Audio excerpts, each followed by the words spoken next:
नमस्कार किसान भाइयों, पंचवर्षीय योजना और कृषि विकास के बारे में मैं आज आपको बता रहा हूँ। देखिए, पंचवर्षीय योजना 12 पंचवर्षीय योजना 2017 तक बनी। 1951 से 2017 तक एक पंचवर्षीय योजना आई। पहली पंचवर्षीय योजना 1951 से 1956 तक 354 करोड़ रुपए इन्वेस्ट हुआ। दूसरी में 1956 से 1961 में 501 करोड़ रुपए इन्वेस्ट हुआ। तीसरी में 1961 से 1966 में 1089 करोड़ रुपए इन्वेस्ट हुआ। और चौथी योजना में 1969 से 1974 में, तीसरी और चौथी के बीच में आई थी वो एक वर्षीय योजना। तो 1969 से 1974 वाली में, चौथी में 2320 करोड़ रुपए इन्वेस्ट हुआ। पांचवी में 1974 से 1978 में 3356 करोड़ इन्वेस्ट हुआ।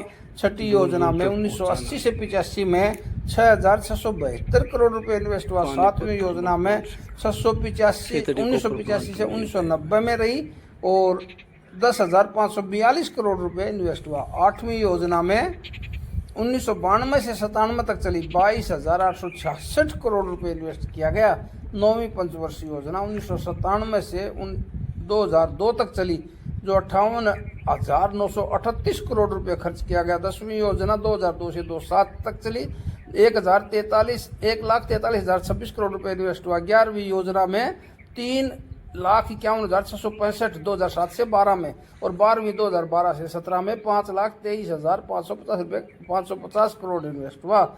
जो अपेक्षाकृत कुल बजटीय अनुमान ये है। और इन योजनाओं की कामयाबी के बारे में आगे बता रहा हूँ, क्यों कामयाब हुई, क्यों नहीं हुई, कौन कौन सी योजनाएं नहीं आई। तो पहली योजना में कृषि क्षेत्र में वृद्धि दर, इस दौरान वृद्धि दर के ऊपर रुपये लगाए गए, प्रयास किया गया जो विस्तार पूर्वक कम से कम ये पूरी तरह से कृषि और सिंचाई पर थी पहली वाली योजना। और मानसून की और नीतियों के कारण, अच्छी मानसून और नीतियों के कारण ये कामयाब हुई। और इसमें हीराकुंड और भाखड़ा डैम जैसे बिजली और सिंचाई परियोजनाएं शुरू की गई। दूसरी योजना, इस योजना में कृषि को ध्यान में रखते हुए भारी उद्योगों पर ज़्यादा जोर दिया, जिस कारण से कृषि योजना थोड़ी नरम रही। तीसरी योजना में कृषि योजना पर पूरी तरह से असफल रही, क्योंकि 1962 में चाइना का युद्ध हो गया था और 1965 में पाकिस्तान के साथ युद्ध हो गया। और फिर युद्धों के कारण कृषि क्षेत्र में भारी नुकसान पहुंचा, कृषि उत्पादन बहुत कम रहा। चौथी योजना 1969 से 74, ये योजना भारत के कृषि इतिहास में सबसे महत्वपूर्ण थी। इसमें हरित क्रांति में सफलता मिली सरकार को, और जिससे उसके कई किस्में जो अच्छे प्रजाति के बीज पैदा किए गए और आधुनिक तकनीकों का इस्तेमाल हुआ। पांचवी पंचवर्षीय योजना में उत्पादन का बढ़ाने पर और गरीबी उन्मूलन पर ज़्यादा खर्चा किया गया। छठी योजना कृषि के लिए बहुत सफल रही। इसमें 6% वार्षिक दर की बढ़ोतरी हुई और इस दौरान 1982 में नाबार्ड की भी स्थापना इसी योजना के दौरान हुई।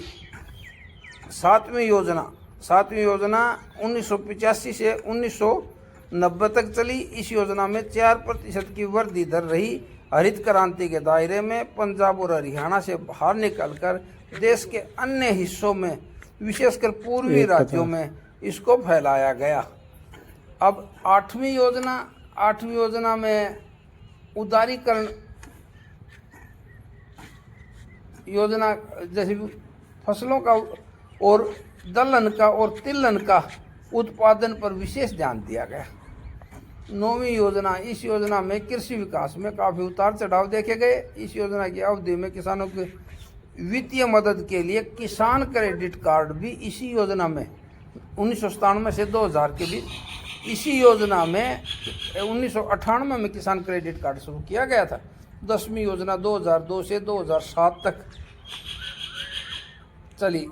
कृषि क्षेत्र में निजी निवेश को बढ़ावा दिया। 2000 में निजी निवेश को बढ़ावा दिया कृषि क्षेत्र में, और मार्केटिंग सुधार किए गए। और 11वीं पंचवर्षीय योजना में कृषि के लिए 4% विकास का दर लक्ष्य रखा गया था, जिसमें 3.6 प्राप्त किया गया, जो औसत वृद्धि दर माना गया। और कई दशकों से सबसे स्थिर पड़ी वृद्धि दर को बढ़ाया गया। इसी दौरान कृषि राष्ट्रीय विकास योजना RKVY, राष्ट्रीय कृषि विकास योजना लागू की गई। राष्ट्रीय खाद्य सुरक्षा मिशन NFSM जैसे बड़े कार्यक्रम शुरू हुए और 12वीं पंचवर्षीय योजना अंतिम